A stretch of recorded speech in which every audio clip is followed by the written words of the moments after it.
কয় টাকা দিছিলেন তারেক রহমানকে, নাকি চাস্তো ভাই ফালুরে দিয়া ব্ল্যাকমেইল করে ওই পজিশনটা বাগাইছিলেন পুরা শাহজাহানপুর আপনার বাপের নামে লিখে নেওয়ার জন্য বা আপনার নামে লিখে নেওয়ার জন্য? কোনটা? এই সরকারের হাতে দেশের ভৌগোলিক অখণ্ডতা নিরাপদ নয়। কে বলছে? গোরখদক আব্বাস। আমি জানি না ওরে এখনো কেন মির্জা লেখে। গোরখদক আব্বাস বলছে এই সরকারের হাতে দেশের ভৌগোলিক অখণ্ডতা নিরাপদ নয়। ধরেন গোরখদক আব্বাস ভৌগোলিক অখণ্ডতা নিয়ে কথা বলছে, কিন্তু এই গোরখদক আব্বাসকে যদি আমি জিজ্ঞাসা করি, আব্বাস মিয়া, ভৌগোলিক ভাবে এই সরকারের হাতে দেশ নিরাপদ না। স্বাধীনতার 53 বছরে বাংলাদেশের ভৌগোলিক সীমারেখার উপরে আপনি কতটা লেখাপড়া করেছেন? আমি স্পেসিফিক আব্বাস আপনার কাছে জানতে চাচ্ছি। আদার দেন চান্দাবাজি, হাইজ্যাক, কমলাপুর রেলওয়ে স্টেশনের উপরে দাঁড়ায় থেকে মাসের শেষে পকেটমার, গুলি করে মাস্তানবাজি, টেন্ডারবাজি, পরিবহন ব্যবসা, ধান্দাবাজি, এর বাইরে তার কিছু আপনি শিখেন নাই। লেখাপড়াও তো আপনি ঠিক মতো করেন নাই। লেখাপড়া আপনি নিজে পরীক্ষা দিয়ে পাশ করছেন, আমি এটা বিশ্বাস করি না। আমার ধারণা অন্য কাউরে বসায় রেখে পরীক্ষা দিচ্ছেন আপনি ওই লোক, আপনি ওই বস্তু। আপনি বলছেন এই সরকারের হাতে দেশের ভৌগোলিক সীমারেখা নিরাপদ না। কিসের উপরে বেস করে আপনি এই কথাটা বলেছেন? করিডোর। ভারতের সাথে গত 17 বছরে হাসিনা শেখ কোন করিডোর তো দূরে থাক, বর্ডার ওপেন করে দিছে। ভারত যা খুশি তাই করতে পারে। আপনি তো হাজতে যায় ঠিক মতো থাকেন না, কারণ হাজতে তো দিশা নামে কোন বেটিরে নিয়ে ঘুমায় থাকছেন। আপনার বউ আফরোজাও তো ওইখানে দিশা যাওয়ান ঢুকছে, আপনার বউ ইচ্ছা করে ওইখানে যায় ঢুকে না, জামাইরে ফুর্তি করতে দিছে না?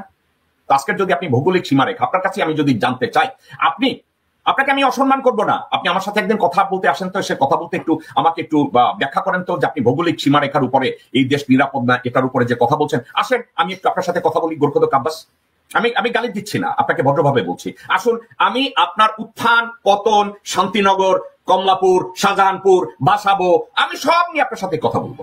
আসবেন আমার সাথে, কি আপনি কথা বলবেন? আর কথা বলার মতো সৎ সাহস, যোগ্যতা আপনি অর্জন করেছেন? আপনি না মাঝে মাঝে বলেন আপনাকে অযথা গালিগালাজ করি, আপনাকে ছোট করি। আপনি বলেছেন ভৌগোলিক সীমারেখা। ধরেন আমি ধরে নিলাম আপনি করিডোর নিয়ে কথা বলছেন। করিডোর নিয়ে কথা বলছেন, আমি জবাব দিই। করিডোর নিয়ে আমি কেন জবাব দিই? বাংলাদেশের পররাষ্ট্র নীতির ক্ষেত্রে আপনারা যারা রাজনীতি করেন, পুরা বিএনপিতে, সমগ্র বিএনপিতে পররাষ্ট্র নীতি বুঝেন এমন কোন লোকজন নাই। 2-4 জন আসলে যারা আপনার দলের সাথে বেইমানি করেছে, বেগম জিয়ার সাথে বেইমানি করেছে, বিএনপির নৈতিক আদর্শের সাথে বেইমানি করে দল থেকে বেরিয়ে গেছে। কে? ধরেন রিয়াজ রহমান অথবা শমশের মুবিন। এরা পররাষ্ট্রনীতি কিছুটা বুঝতো, কিন্তু আপনাদেরকে বিএনপিকে ধ্বংস করে নৈতিক ভাবে বিএনপিকে জঘন্য বানিয়ে তারা পাশ কাটিয়েছে। তো আপনি যদি চিন্তা করে দেখেন যে আপনি বিএনপির দেশের ভৌগোলিক সীমারেখা নিয়ে আপনি আতঙ্কগ্রস্ত, এবং আপনি পররাষ্ট্র নিয়ে আপনি কথা বলতে চান, করিডোর নিয়ে কথা বলতে চান, পোর্ট নিয়ে কথা বলতে চান, আপনার পররাষ্ট্র নীতি বুঝতে হবে, আপনার বাণিজ্য বুঝতে হবে। আপনার দলের একজনের নাম বলেন। আপনার দল কতগুলো বৈদেশিক উপদেষ্টা বানিয়েছে যারা লারেলাপ্পা, বাগবাকুম, সিঙ্গারা এবং সামোসার বাইরে যারা কিছু জানে না। আপনারা হুমায়ুনের কথা বলেন, সায়েমের কথা বলেন, মালেকের কথা বলেন, না বলেন, আমি বলতেছি আপনারা কিছু জানেন না।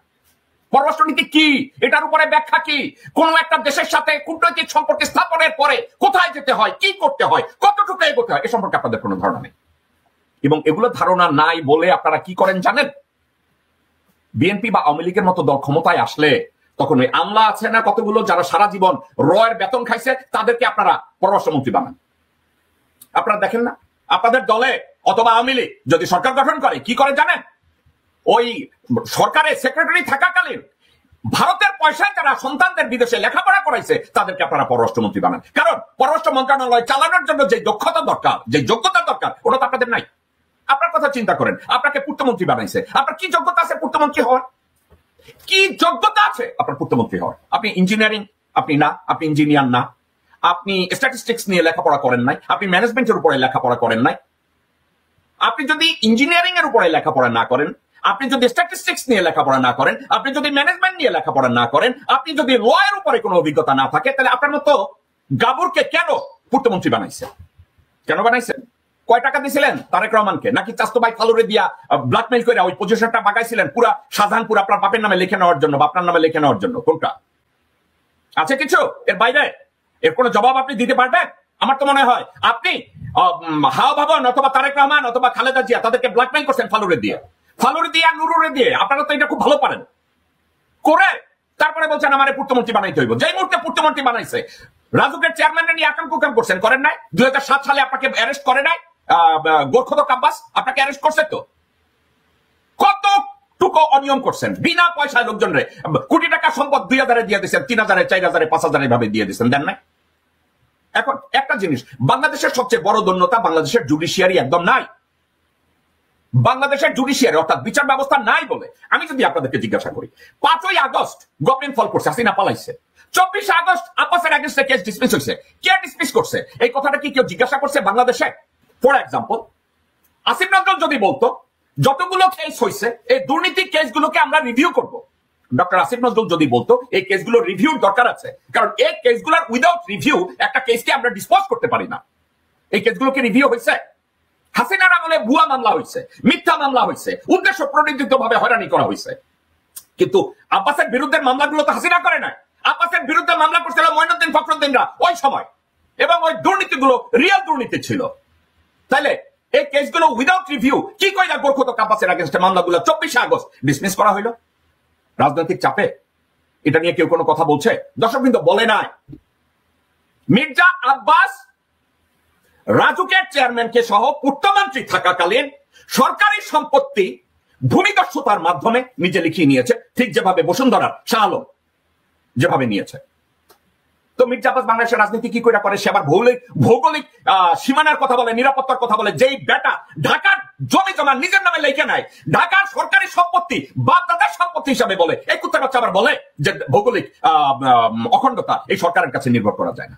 যেই লোকের সামনে সরকারি সম্পত্তি নিরাপদ না, বাপদাদার নামে চালাইয়া দেয়, সেই লোক ভৌগোলিক সীমারেখা নিয়ে কথা বলে, দেশের সীমানা নিয়ে কথা বলে। ওর হাতে যদি ক্ষমতা যায় তো পুরা বাংলাদেশের কথা বলবে যে পুরা বাংলাদেশ ওর বাবার পৈতৃক সম্পত্তি। এই যে গোরখতক আব্বাস, তো এখন এই গোরখতক আব্বাসকে কারা বাজারজাত করতেছে?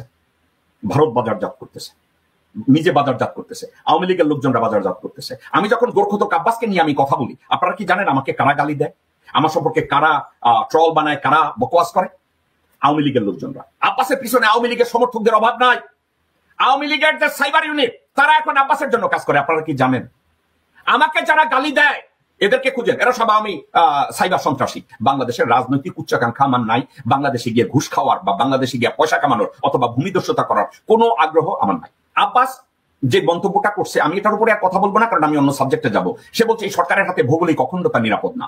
এটার জবাব আমি এই আব্বাসের সাবজেক্টটাকে আমি কন্ট্রোল করবো এই বলে, আব্বাসের কাছে ঢাকার জমি নিরাপদ না, শাহজাহানপুরের জমি নিরাপদ না, শান্তিনগরের জমি নিরাপদ না, কমলাপুরের জমি নিরাপদ না, এই হারামজাদা বলে ভৌগোলিক অখণ্ডতা এদের কাছে নিরাপদ না।